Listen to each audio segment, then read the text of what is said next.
From Barangaroo Studios, the AusBiz COB is the key stuff you need to know about the day in business and finance.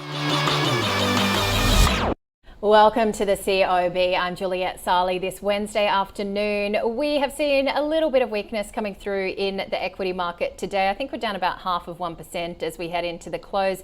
0.6% there on the CBOE 200. There was a bit of a bigger dip before around 3:30, but it looks like whatever that was then quickly reversed, and we're pretty much back to where we were around 3 o'clock this afternoon. What we have really been seeing, though, when we look at the themes of the day, is the weakness coming through in the banks. You had that interesting call coming through from JP Morgan overnight, which saw JP Morgan shares fall, that the analysts on Wall Street potentially have their earnings too high for the US banks. What does that mean for our banks? And then, of course, this coming on the back of what UBS said yesterday too, that the banks are looking more attractive as a play than the resources sector, given that you don't have the implications of the weak Chinese economy to that degree. But you've seen the likes of CBA coming off record levels, Macquarie as well, which hit a record yesterday. I think CBA down by about 2% today.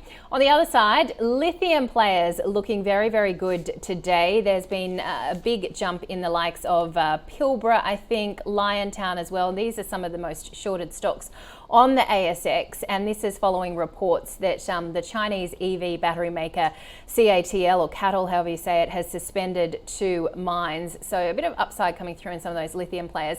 And then according to all reports, I'm not a political analyst, but the first debate, and it seems likely the only debate, between Kamala Harris, the US Vice President, and the former President Trump really resoundingly gave the victory to Kamala Harris. In fact, people saying that Trump was actually thwarted.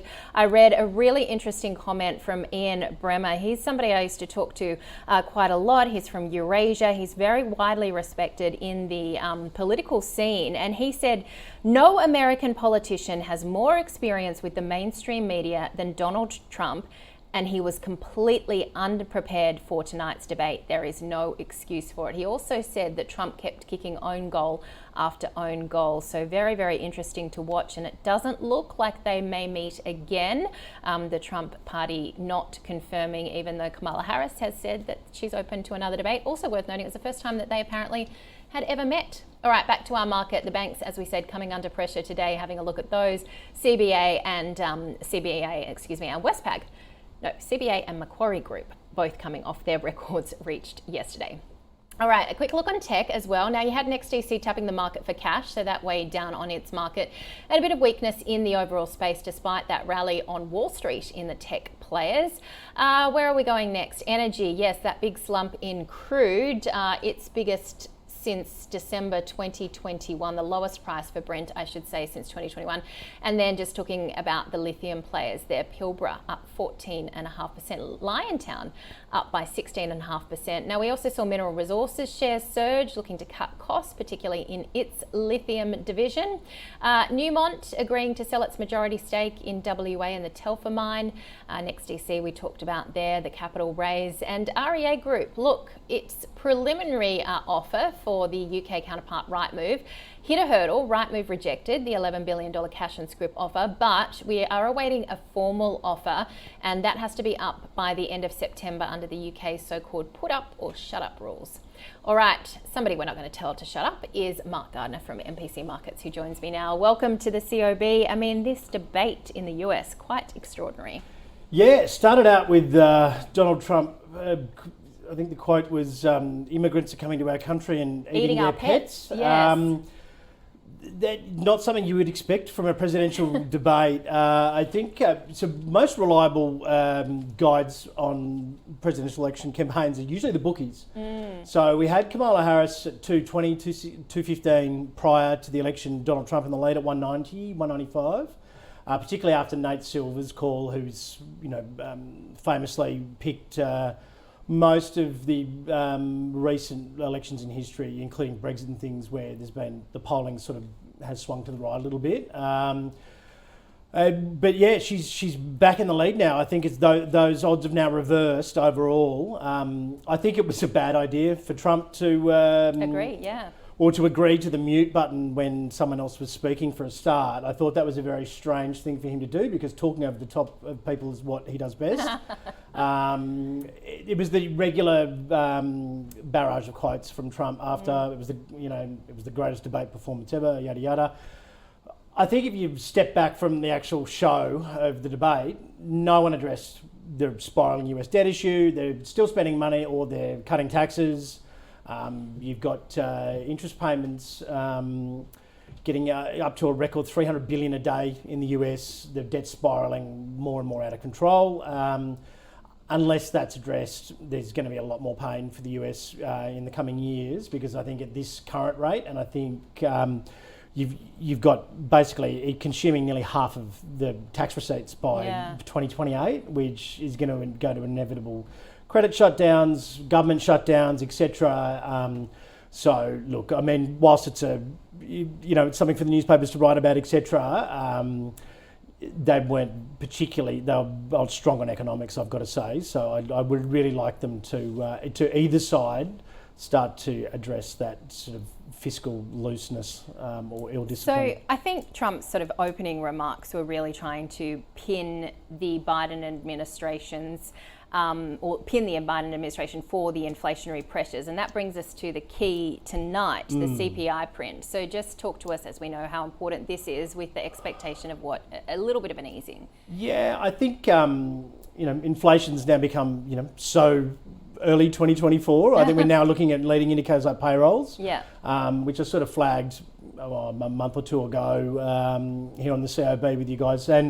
And realistically, unless it's a high number, I don't think it'll register on the needle overall. And I can't imagine, with commodities coming off, oil prices coming off, I wouldn't imagine that there's going to be any reason for a bump. I think it'll be largely in line.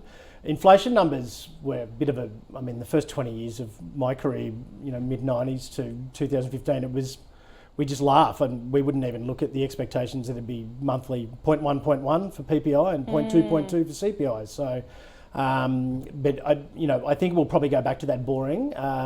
The only risk is a high print, because then that'll put the rate cuts in a little bit of jeopardy for this month, which the market is wholly expecting. I think we're about a 25% chance of a 50, but yeah, I think it's extreme to be going 50. But yeah, so I think it'll be watched, but only, if you see a number above, that'll be really the only reaction I would have thought. Yeah, that's interesting. It is in the rearview mirror now, isn't it? All right, let's talk about our market. Mineral res in focus, and these lithium big moves. Yeah, look, if you're a lithium investor, you probably want to take a screenshot on the close today, and so because it's been a lot of pain for months after months after months. I think the bank's getting sold off today. If you look at things, if you look at it in the scheme of things, it's really coming off, really extremely high prices anyway. So I would expect that correction to continue overall. I think the resources sector at the moment is pricing in global economic Armageddon, and the financials and the consumer discretionary and the tech sectors globally pricing in this Goldilocks scenario. So the likelihood is it's somewhere in the middle. It's never usually the extremes, in my opinion. And I think obviously, the Fed's talking about rate cuts for a reason. They can see leading indicators that are forever softening economy through the PMI numbers, through softening employment numbers, etc. So we are in for a period where we are going to have softening global growth. China's already there. Australia will tend to follow, and I think we'll probably just peel back off these highs, and these big premiums that have been put in quite a few stocks will start to just be eroded a little bit. I think they'll just normalise back into the valuation ranges. I don't see any sort of Armageddon necessarily. We may have a few moments over the next month where there's a bit of a freak out and VIX spikes, but I don't necessarily see anything on the horizon which is going to trigger a significant downturn. But it's been a long time. I think we went nearly 450 trading days without a down more than 2% move. So a correction is due, and presidential election years, the September seasonal weakness in the US is actually more pronounced as well. So, expect. But we're near record highs. What a great time to be taking profits. Yeah, exactly. All right, Mark, always a pleasure. Thank Cheers. you. Mark Gardner from MPC Markets, putting into perspective for us. The stock of the day today was Mineral Resources that we were just talking about. David Lane from Ord Minnett and Ben Richards from Seneca Financial Solutions join Nadine.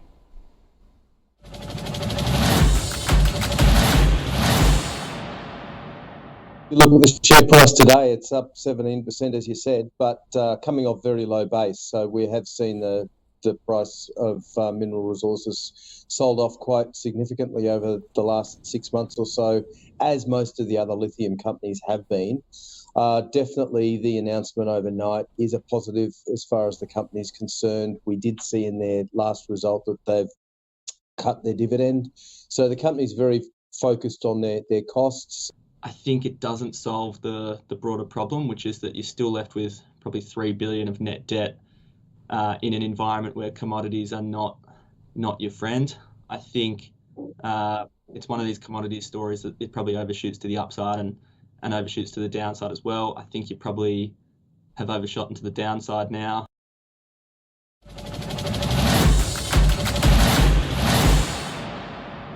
All right, let's have a look at the market leaders. I think, no surprise, we know what that is going to be. We've talked about it a little bit today, but we're being kept in suspense. Are we? Is it coming? There we go. Well, Mineral Resources was not actually the leader, 16.4% there. Liontown up 16.5%. Sayona also looking good, and Pilbara and Core Lithium. All right, to the laggards today. NextDC, no doubt, among them as it tapped the market for cash. Zip also a little bit of a switch out of some of these tech players despite the rally on Wall Street. Audinate, IDP Education, which I believe was XDiv, and Ingham's, down 3%.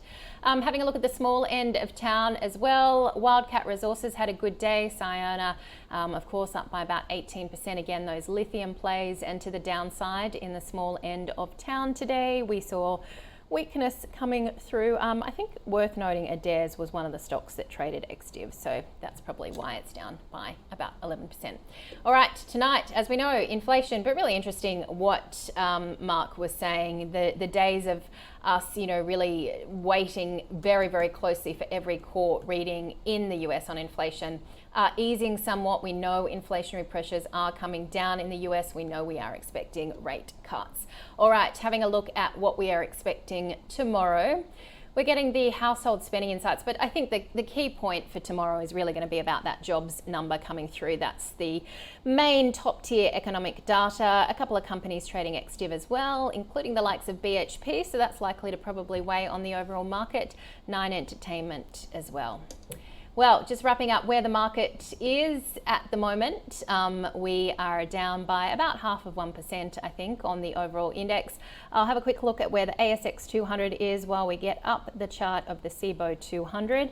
And the ASX 200 is closing lower by 24 points, or 1/3% to 7,987 points. All right, maybe we won't show you where the CBOE is. We'll keep you in suspense. We'll be back tomorrow from 9:45 a.m. Eastern. We'll see you then.